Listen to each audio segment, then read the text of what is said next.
To upgrade or not to upgrade? That is the question. Oh, hey. um, First of all, I would like to say happy Friday the 13th, in case anyone didn't know that. Um, so I was just sitting here in my room, writing reasons as to why I should and shouldn't hop onto this new generation of games. PS5 and Xbox Series X and S have both shipped this week. I'm sure a few of you who are watching this video, if I even get that many viewers, probably already have one of them, or maybe even both of them if you're a rich, spoiled brat, but I haven't yet. And, well, I'm certainly not going to for a little while, because the first reason that I am not going into this generation, or at least not rushing into it, is because I simply don't have the money. All right, I do have money, but I'm saving it for a car. I have no idea. Hopefully, I can find a good one pretty soon, one that works, you know. And so yeah, that's gonna take off a huge chunk of my savings. And as you guys know, each one of these consoles, either the PS5 or Series X, are half a grand. They're $500. Uh, nope, nope. I mean, granted, the digital PS5 is only 400, and the Xbox Series S is 300, I believe. 300. That's pretty tempting for a new console, but you know, that is probably why I will not be going digital, because I still have tons of I still buy physical once in a while. At this point, I probably do own more digital than I do physical, but you know, I still once in a while I'll buy a physical copy of a game if I either want to find out how it plays, you know, pre-patched, or um, like, say if I don't enjoy the game, or if I know that I'm done with the game for good, I can sell it. I've already stated this in my reasons, like, you know, the video I did last year of physical versus digital uh things. You get the gist. But yeah, man, I just don't have the money for, you know, I don't have half a grand to blow. Plus another $70 to buy a game. That's reason number two. Um, PS5 and Xbox Series X games are going to be 70, or are 70. It just came out. Now, granted, a lot of the games that are cross-gen, games like Watch Dogs Legion, I believe, and like Assassin's Creed Valhalla, and I think Cyberpunk, are all 60 across, no matter what platform. I understand that, you know, probably at this point in time, most games are still only 60, but from this point on, games that are not going to be cross-gen, games that are going to be entirely in this new console generation, are going to be $70. I want to play Demon's Souls, the Demon's Souls remake that just came out, with, you know, it was a launch title for PS5. That's 70. That is $70. And look, I understand that, you know, if you look at the history of prices with, you know, generations of games, you know, it went from, you know, $50 to, you know, the PS1 and PS2, and then the GameCube and Xbox, and then it jumped up to $60 when we hit, you know, the Xbox 360, um, the PS3, and you know, the Wii U and all that, and then Nintendo Switch. Um, and it remains 60. Like, it goes up $10 every two generations. So yeah, PS1 and PS2 were 50, PS3 and PS4 60, and now we're going into PS5 and it's 70. I don't know. Whoever makes these rules must be fucking OCD or some shit. This is a terrible time to increase prices in games. We're not exactly in the best economy. I just don't think the time was right for games to increase in price. So yeah, and I also kind of want to, this isn't really relevant to the video, but I also kind of want to wait until I eventually get a PS5 or Series X to buy cross-generation games that aren't affected by price. You know, just for the sake of playing the better version. But if one version is going to be $10 more than the lesser version, I'm probably just gonna get the lesser version. I'm probably just gonna, save an extra 10 and still continue to play on PS4 and Xbox One. Um, as long as it runs okay, it doesn't have to look state of the art. It just has to, run at least at a good 30 frames per second. I'm really not picky when it comes to performance, guys. Like, I'm very forgiving when it comes to, technical performance. As long as it's a solid 30 frames per second, even if it's not 60, I'm still okay with that. If the game's playable and it's solid, I don't mind continuing to play games on PS4 and Xbox One. I'm really not. The third reason that I jotted down here, I simply have too many games to play. Period. Now, on the plus side, this is actually the first of two reasons, only two reasons for me to switch to next gen is that on PS5, pretty much every PS4 game is going to be backwards compatible. So I could probably just transfer all my save data from my PS4 over to the PS5, and I can just continue playing on that. Probably go as far as to even being able to sell my PS4. If my PS5 can do literally everything that the PS4 can, I can probably just sell the PS4 and get a couple of PS5 games out of it. I don't know. I kind of doubt that though. What else was I gonna say that I didn't write down on this list? Having a brain fart here, guys. Wow. 7 sentences and already writer's block. Imagine that. I feel like if I just continue to play these games on PS4, that by the time I finally run out of games to play. Like I've bought like hundreds of games. Man, it's overwhelming. But I feel like if I continue to, play my PS4 to death, I think by the time 2022 hits or something, when I'm finally like narrowing down the games, I can get a PS5 or Xbox One. I'm actually leaning more towards PS5, and I'll tell you why a little bit later on. But leaning more towards PS5, but only in the far future, 2022, maybe even 2023.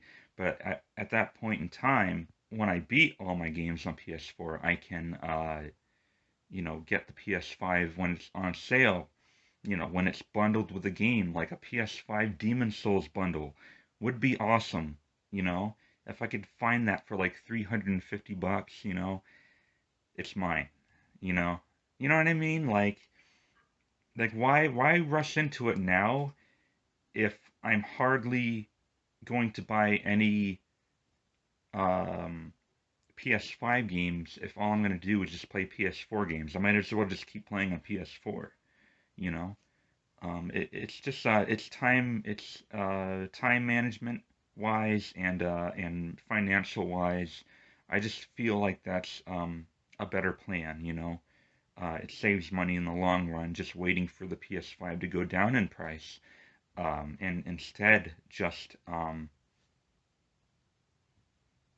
instead of rushing into it. And by the time I get to playing PS5 games, the console I just paid half a grand for will probably end up being like $300. So yeah, I just have way too many games on my plate right now. Sorry, but yeah. Now, here's a big reason why I am kind of discouraged to get a new console. And it has less to do with the new consoles themselves. Like this has nothing to do with any beef I have against Sony or Microsoft or anybody, except for um, just the gaming industry in general. As a whole, I understand that this generation had its fair share of great games. You know, we had God of War reboot, Persona 5, Legend of Zelda Breath of the Wild, um, Witcher 3, you know. We've had a few really great games here and there, but overall, I feel like this is the most disappointing generation. Not this new generation, obviously. This last generation has been really disappointing in terms of quality, business. Um, I don't like how a lot of developers are allowing microtransactions in their games. These aren't mobile free games. These are games that we pay $60 for, and we still get like these microtransactions and shit, like in Star Wars Battlefront 2. No, that's not okay. And also the whole live service shit really needs to go away. I'm sick and tired of playing games that could have easily have been really satisfying single player offline and offline capable games, and they turn them into really shitty fucking live service games that require constant updates, and it's tiring. I even have a couple up there that I haven't even played yet, like fucking Ghost Recon Breakpoint. It's still new. I got it when it was like 20. I don't know why. I think sometimes I just like torturing myself.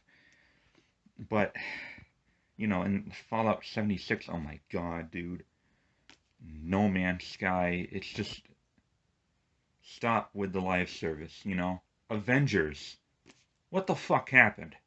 When that game was first announced, I was so fucking excited for it. But then they turned it into a live action shit show. Great. Just when I thought we were going to get another really good superhero game, we get that. I haven't even played it yet, and I know it's not even that good just because it's a live service game. That's how bad live service games are. Um, I'll probably get that when it goes on a steep sale. I hate myself sometimes, guys, let me tell you. Um, but yeah, man, even more than I hate myself, I hate the way the gaming industry has become in terms of quality and just greed, corporate greed. It's a fucking travesty. It's and again, there were a few really great games here and there. There'll always be great games every once in a while, but as a whole, this last generation took a lot out of me mentally, emotionally, and it was really disappointing. You know, um, so I know that's not going to change in this next generation. They're still going to have loot boxes and microtransactions. They're still going to have live service bullshit. They're still going to have really buggy games that they rush out for release dates, and I'm just not really for it at this point anymore. One generation of that crap was enough. Hopefully this generation won't be as bad, but I kind of doubt it. And lastly, on with Xbox, on Xbox's side, a lot of the games that are coming out in Xbox Series X are also coming out on Xbox Game Pass, including Xbox One. And here's where another financial factor comes into play: is why should I keep playing $60 on specific games if I can just like buy $10 or $15 a month of Game Pass and play these games that are also coming out in Xbox One instead of blowing $60 on a new game? I feel like Game Pass is going to come in very handy, not just for me, but for everyone who plays Xbox and wants to keep up with new releases that, not every new release is obviously going to be on Xbox Game Pass, but, a good number of them, like Halo Infinite and probably like the next Fable and oh, Hellblade. I want to play Hellblade. Expect to see a review of that. I'm gonna review Hellblade too, and I'll be mad if it comes on only on Series X, because then that's gonna give me a damn good reason to get the Series X. Hellblade 1 was one of my favorite games of this last generation, as you probably already know. But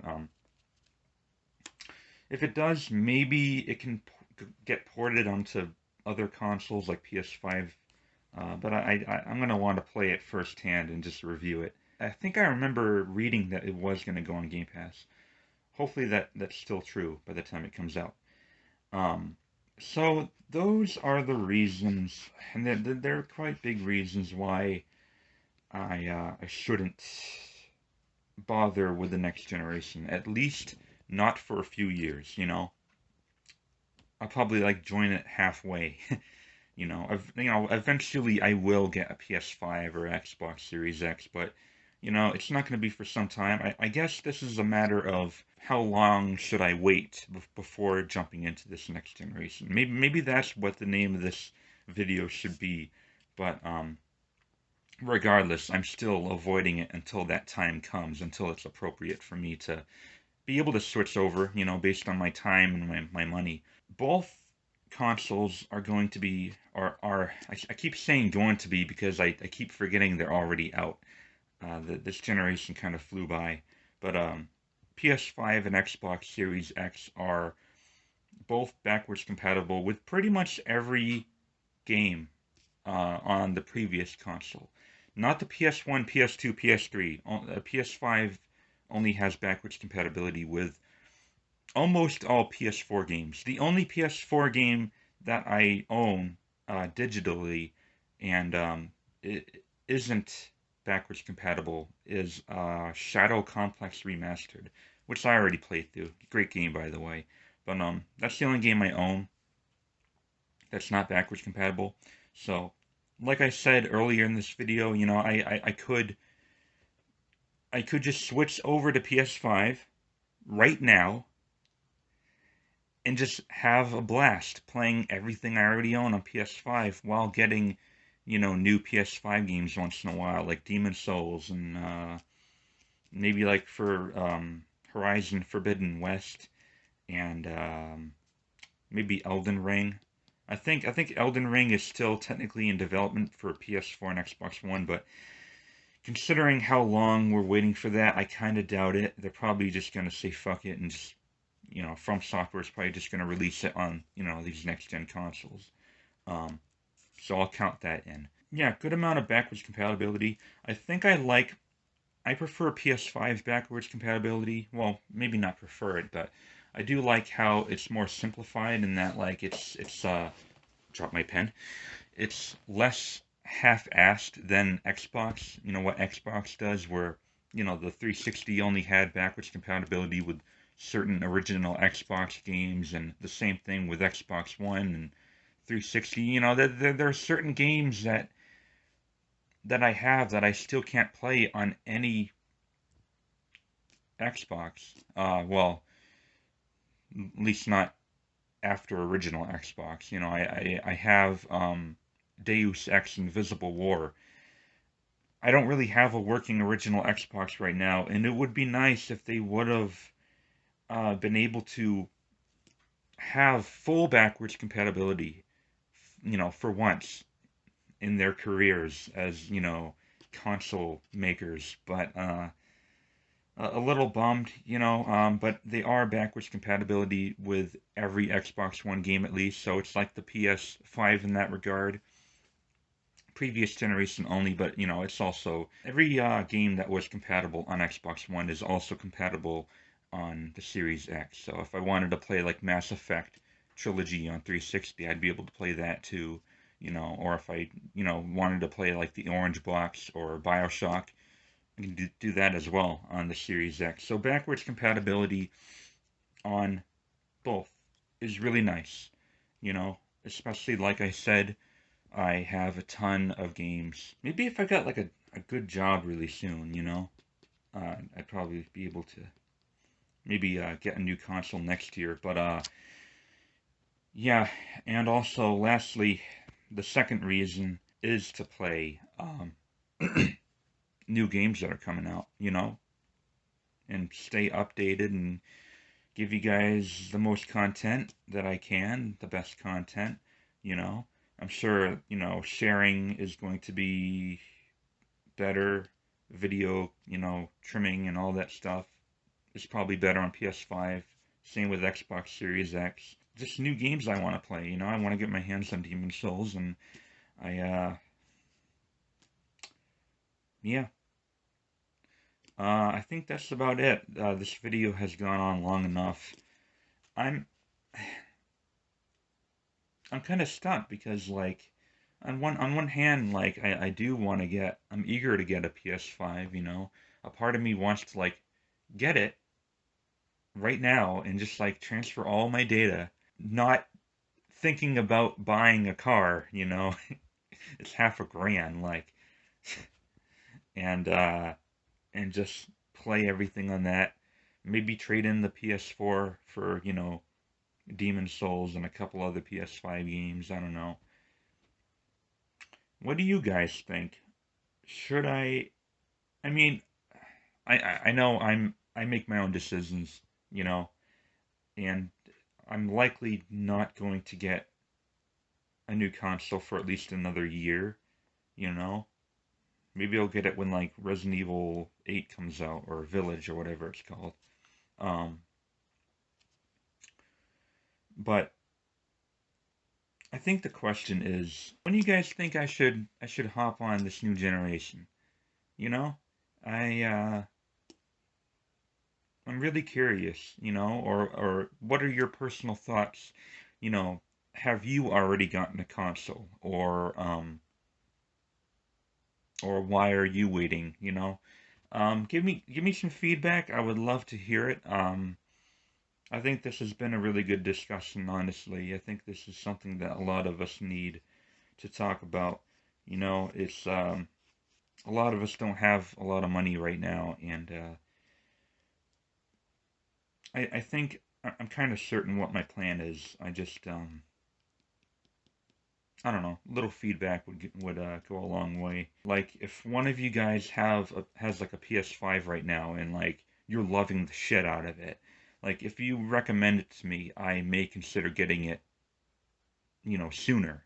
So let me know what you guys think. And yeah. So that's it. I feel like I'm forgetting something. That's probably why this video is dragging out so long. No, no, no. Never mind. I've taken enough. I've taken enough of your time already. Thank you very much for watching. The Gamer Gods!